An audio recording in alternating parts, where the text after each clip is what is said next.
নমস্কাৰ, মই দিগন্ত ভাইটি বন্ধুসকল। কি খবৰ? আশা কৰোঁ সকলোৱে ভালে আছে আৰু সদায় ভালে থাকক তাৰে কামনা কৰোঁ। বন্ধুসকল, এই 9 তাৰিখেতো ভোট হ'লেই। এই ভোটৰ পিছত হয়তো কংগ্ৰেছো আহিব পাৰে, হয়তো বিজেপিও আহিব পাৰে। গতিকে মই ভাবোঁ যে বিজেপিয়ে আহক বা কংগ্ৰেছ চৰকাৰে আহক, মই অংকনবাদী কৰ্মী আৰু সহায়িকাসকলৰ দৰমহা বঢ়াটো বিচাৰোঁ।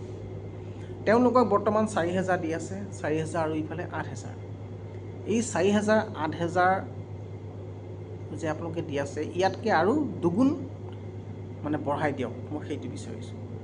কংগ্ৰেছ চৰকাৰে আহক বা বিজেপি চৰকাৰে আহক, আমাক সেই কোনখন চৰকাৰ আহে আমাক সেইটো নালাগে, কিন্তু আমাক দৰমহা বঢ়াই দিব লাগিব।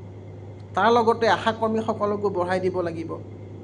আৰু মধ্যাহ্ন ভোজনৰ আইসকল, তেখেতসকলেও কিমান সদায় সদায় কষ্ট কৰে, তেওঁলোককো দৰমহাটো বঢ়াই দিয়ক, সেইখিনিও বিচাৰিছোঁ। যোনেই নাহক, কংগ্ৰেছ চৰকাৰেও আহিলেও আহক, বিজেপি চৰকাৰ আহিলেও আহক। তো গতিকে বন্ধুসকল, মই কথাটো বেয়া কৈছোঁ নেকি? এই ভিডিঅ'টো যদি অংগনবাদী কৰ্মী সহায়িকাসকলে যদি চাই আছে, মই কথাটো বেয়া কৈছোঁ নেকি বন্ধুসকল? কওক।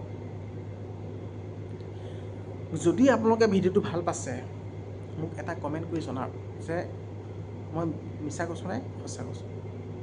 আৰু মই অংগনবাদী কৰ্মী সহায়িকাসকলৰ ওপৰত, আশা কৰ্মীসকলৰ ওপৰত আৰু মধ্যাহ্ন ভোজনৰ সকলৰ ওপৰত সদায় মই মাত মাতি যাম।